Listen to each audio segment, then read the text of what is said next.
What if the man you hired to sweep your floors turned out to be the only soul capable of keeping your world from collapsing? Stay tuned until the very end to see how a single, desperate night in the middle of a brutal storm changed two broken lives forever, and if this story touches your heart, please hit that like button and subscribe to the channel for more powerful, emotional journeys every week. Mark sat quietly inside the rusty cabin of his battered pickup truck, watching the rain strike the windshield in thick, rhythmic sheets. The old heater groaned, blowing out lukewarm air that barely cut through the chill settling into his bones. Taped carefully onto the center of his dashboard was a small, faded photograph of his late wife, Sarah. Her bright smile seemed to glow even under the dim amber streetlight outside. It had been 3 long, agonizing years since cancer stole Sarah from his life, leaving him with an aching void in his chest and a 7-year-old daughter named Lily who depended on him for everything. Every single day was a battle for survival. Mark woke up at 4 o'clock every morning, lacing up his worn-out boots before the sun even hinted at breaking the horizon. He worked an exhausting morning shift at a local auto garage, getting his hands caked in grease and grime, only to rush across town in the evening to work as a late-night custodian at the towering skyscraper owned by Vance Enterprises. He took on every double shift he could get, not because he wanted to, but because he had no choice. Lily suffered from severe asthma, and her daily inhalers, monthly doctor visits, and specialized medicine drained every spare dollar he earned. Beyond the medical bills, there was rent on their cramped, drafty 2-room apartment, electricity bills that seemed to double every winter, and the desperate need to buy Lily a proper heavy coat so she wouldn't freeze while waiting for the school bus. His shoulders were permanently hunched from exhaustion, his hands were rough and covered in calluses, and his eyes carried a heavy, perpetual darkness. Yet, whenever he walked through his apartment door at the end of a grueling 18-hour day, and Lily would throw her tiny arms around his neck, burying her face in his shirt and whispering that he was her absolute superhero, every ounce of tiredness seemed to evaporate. She was his entire world, the sole reason his heart kept beating through the darkest storms. Across the city, high above the bustling streets on the top floor of that magnificent glass and steel skyscraper, Eleanor Vance sat behind a massive mahogany desk, staring blankly at a wall of glowing computer screens. To the outside world, to Wall Street investors, and to her hundreds of employees, Eleanor was an impenetrable fortress. She was dressed in sharp, tailored suits, spoke with a razor-thin precision, and executed corporate decisions with cold, unyielding efficiency. Being appointed as the chief executive officer of Vance Enterprises at such a young age had brought intense scrutiny, but the public only saw the glittering wealth and authority. They did not see the unbearable tragedy that had thrust her into this high-stakes position. 18 months ago, a sudden, horrific car crash on a rain-slicked highway had instantly claimed the life of her husband, Julian. Julian had been the visionary founder of the company, a warm, charismatic man who balanced Eleanor's sharp intellect with endless laughter. When Julian died, a part of Eleanor died right alongside him. Unable to cope with the suffocating silence of her empty mansion, she had locked her grief deep inside a vault in her heart and threw herself into work with a terrifying ferocity. She routinely worked 16-hour days, 7 days a week, micromanaging every contract and negotiation to keep Julian's legacy from crumbling. Corporate rivals circled like hungry vultures, assuming a young widow would inevitably break under the immense pressure. Eleanor knew she couldn't afford to show a single moment of vulnerability or weakness. To her staff, she was a distant, icy figure who demanded perfection and never smiled. But Mark, who spent his late nights pushing a wide dust mop through her executive suite after everyone else had gone home, saw a reality that no one else noticed. He noticed how the silver-framed photographs of her family were always turned face down on her desk, as if looking at them caused physical pain. He saw the untouched meals left on her tray, the faint red tint around her eyes from quiet, solitary tears shed behind locked doors, and the profound, crushing isolation that hung over her like a dark cloud whenever she thought she was completely alone. The fateful Tuesday evening began under a sky that had turned an uncanny, bruised shade of deep purple by late afternoon. The National Weather Service had been issuing increasingly dire alerts all day, warning citizens of a historic, fast-moving winter tempest barreling down from the north. The storm threatened to bring record-shattering sub-zero temperatures, blinding snow, and winds powerful enough to tear down power grids across the state.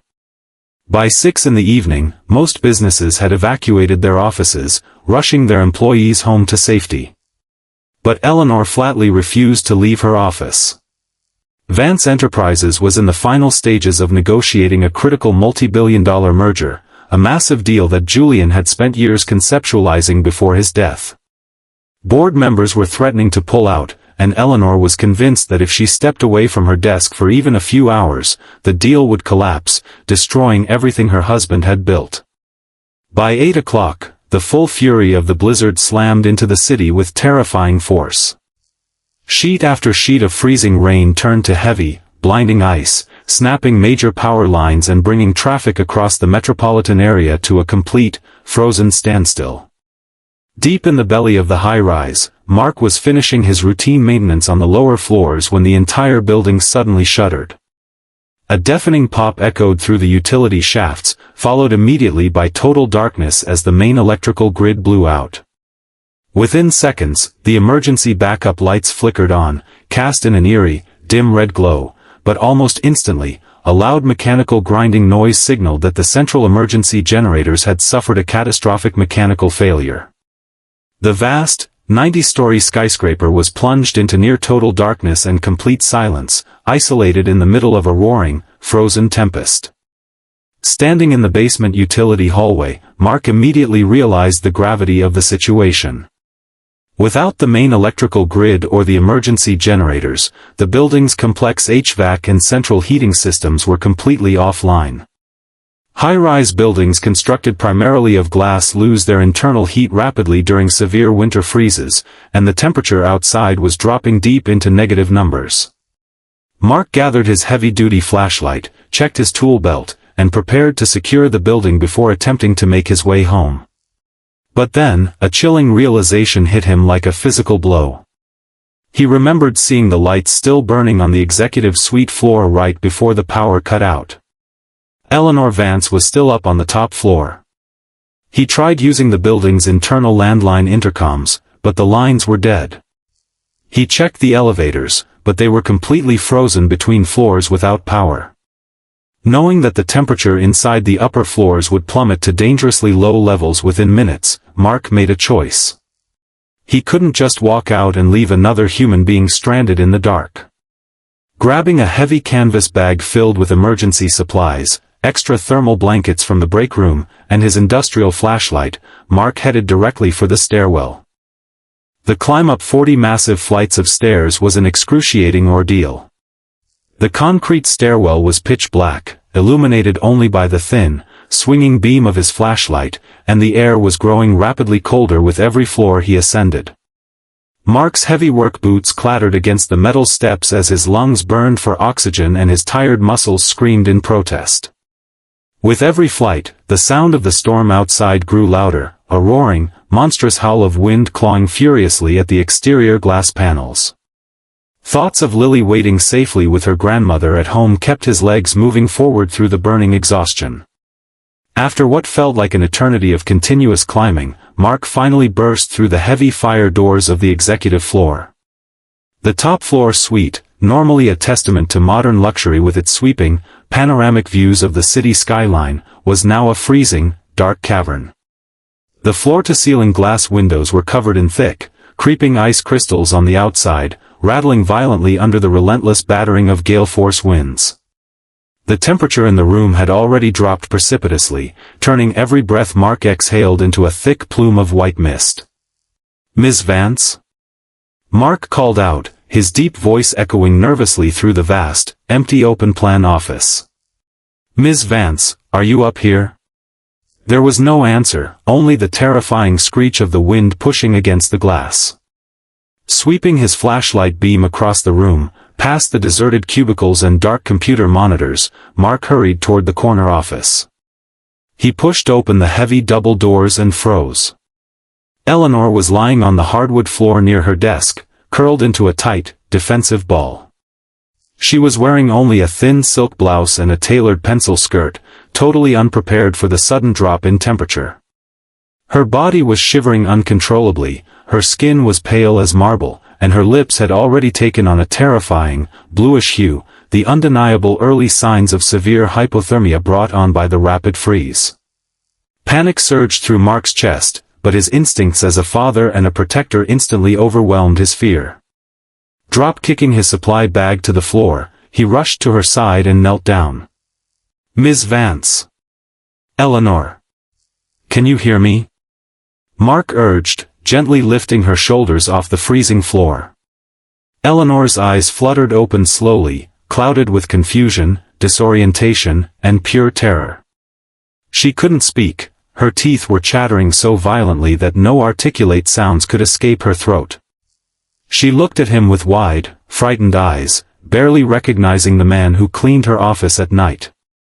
Mark didn't hesitate for a second.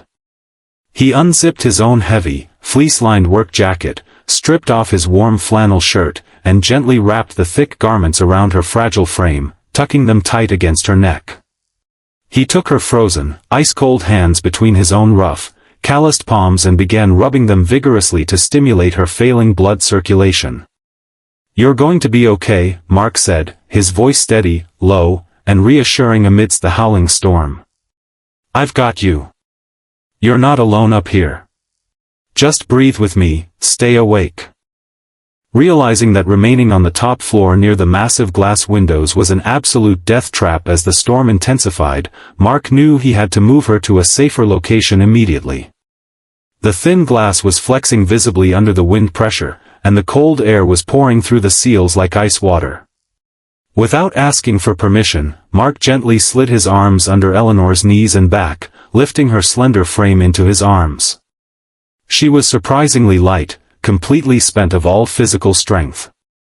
Carrying her carefully, Mark made his way back toward the center of the floor, searching for a space without exterior walls.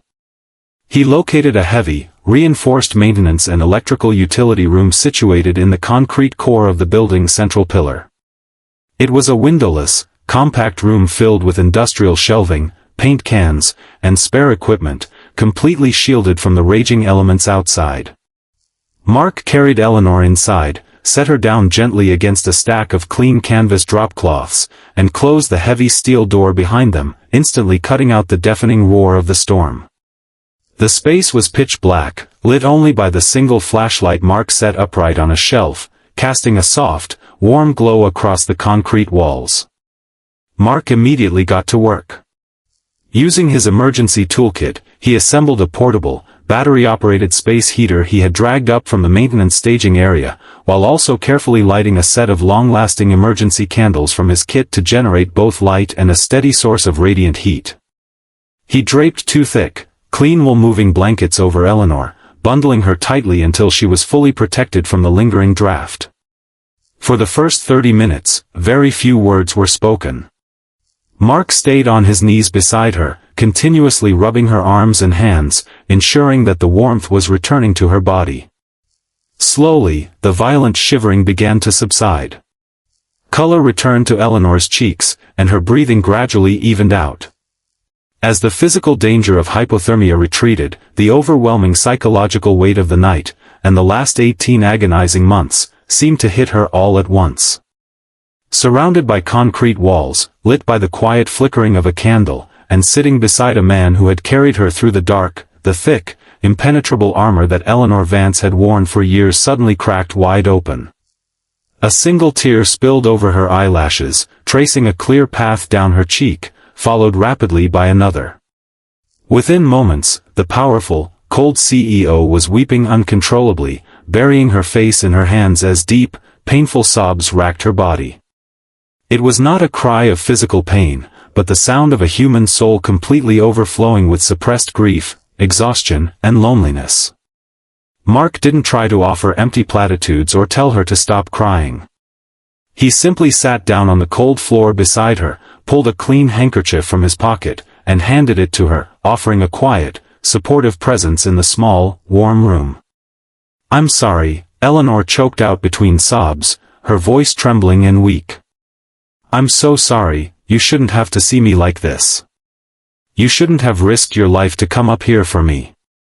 You don't ever have to apologize for being human, Ms. Vance, Mark replied softly, leaning his back against the concrete wall. And as for coming up here, nobody deserves to sit in the dark when a storm hits. Not a CEO, not anyone. Eleanor wiped her face, looking up at Mark with a mix of wonder and deep sorrow. I haven't felt safe in so long, she confessed, her voice barely above a whisper. Ever since Julian died, every single morning I wake up feeling like I'm suffocating. Everyone expects me to be strong. The board wants me to be ruthless, the media wants me to fail, and my staff looks at me like I'm made of stone. They think I don't care about anything except money and numbers. But the truth is, I'm terrified. I'm so tired of fighting every second of every day just to hold on to a life that feels completely empty. Mark listened with deep empathy, nodding slowly. He knew that exact feeling of drowning while the world demanded you keep swimming. I know that feeling, Mark said quietly, his eyes drifting toward the candle flame. When my wife, Sarah, passed away 3 years ago, I thought my life was over too. The world keeps moving, cars keep driving down the street, people keep laughing, and you're just standing there wondering how the sun has the nerve to come up when your whole world was destroyed. You build walls around yourself because you think if you let down your guard for even a second, the grief will swallow you whole. Eleanor turned her head toward him, her tear-stained eyes searching his face. How do you do it? She asked softly. How do you keep coming to work, smiling, and moving forward when you're carrying all that pain? Mark smiled a small, tired, but immensely tender smile. My daughter, Lily, he answered, his voice softening with immense pride. She's 7 years old. She has asthma, and keeping her healthy and safe takes everything I have. There are nights I sit in my car and cry until my ribs hurt because I don't know how I'm going to pay for her next prescription or keep the heat on in our apartment. But then I look at her face, and I realize that love isn't about not feeling pain or fear. Love is about choosing to stand up and keep fighting despite the pain, because someone else needs your warmth.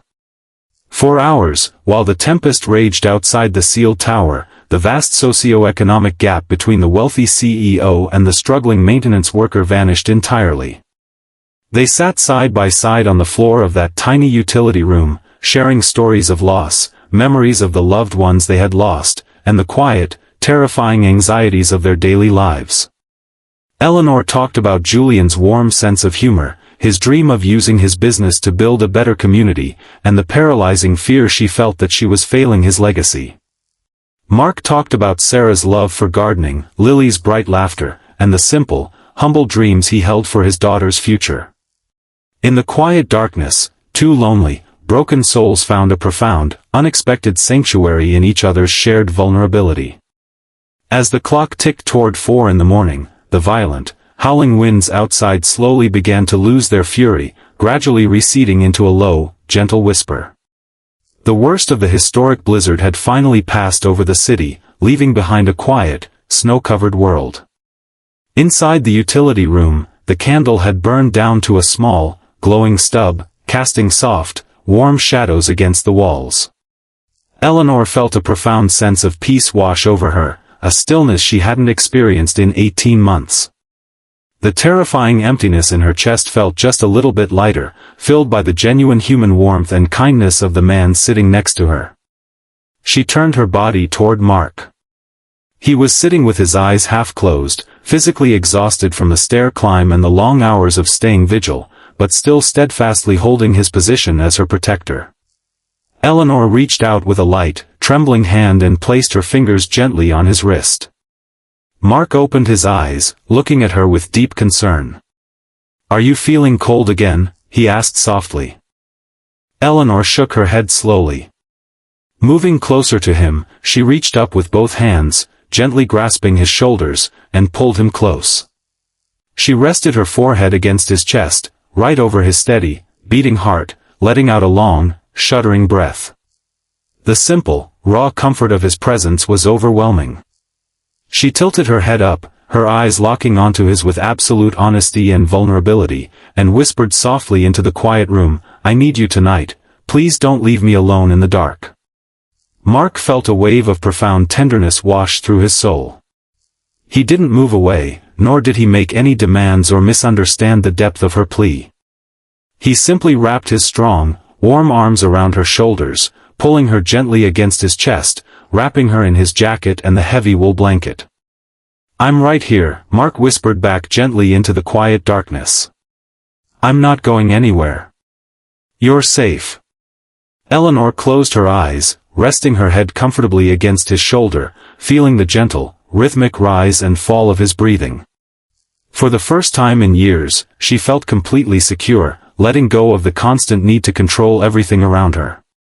Mark kept his arm around her, providing an unwavering anchor of warmth and safety, staying wide awake by her side until the very first golden rays of dawn began to seep through the concrete building, signaling the arrival of a new day. When morning finally broke, emergency crews cleared the roads and restored temporary power to the building's utility systems. The city outside was blanketed in a brilliant, breathtaking layer of white snow, shimmering under a clear blue sky. The immediate physical crisis was over, but the quiet revolution that had occurred inside that small maintenance room changed the trajectory of both their lives forever. In the weeks that followed the great storm, Eleanor returned to her executive duties at Vance Enterprises, but she was no longer the cold, distant, and isolated woman she had been before. The experience had fundamentally transformed her perspective on what truly mattered. She successfully closed the critical merger deal, but instead of channeling all the proceeds into corporate expansion, she honored Julian's memory by establishing a massive, multi-million-dollar nonprofit foundation specifically designed to support single parents struggling with medical bills, housing costs, and emergency financial relief. Remembering the incredible integrity, strength, and quiet dignity Mark had shown during her dark night, Eleanor appointed him as the Director of Community Outreach for the foundation, offering him a fulfilling career with a generous salary, health benefits, and a stable future. For Mark, the crippling weight of constant financial terror was lifted from his shoulders. He was finally able to afford the best medical care for Lily, move her into a bright, warm home with a yard to play in, and spend precious, quality time with her every evening without having to rush off to a second shift. Lily's laughter filled their new home, and her superhero dad finally had the chance to rest and heal. More importantly, the bond formed between Mark and Eleanor during that dark, frozen night did not melt with the snow. What began as a moment of desperate survival bloomed into a deep, beautiful friendship, and eventually, a tender, loving partnership grounded in mutual respect, shared healing, and profound gratitude. Eleanor became a warm, joyful presence in Lily's life, and Mark provided Eleanor with the safe, unconditional love she had thought was lost to her forever. Together, they proved that no matter how terrifying the storm may be, and no matter how dark the night seems, true compassion, courage, and unexpected love have the power to light the way home and heal even the most broken hearts. Thank you so much for listening to this emotional story today.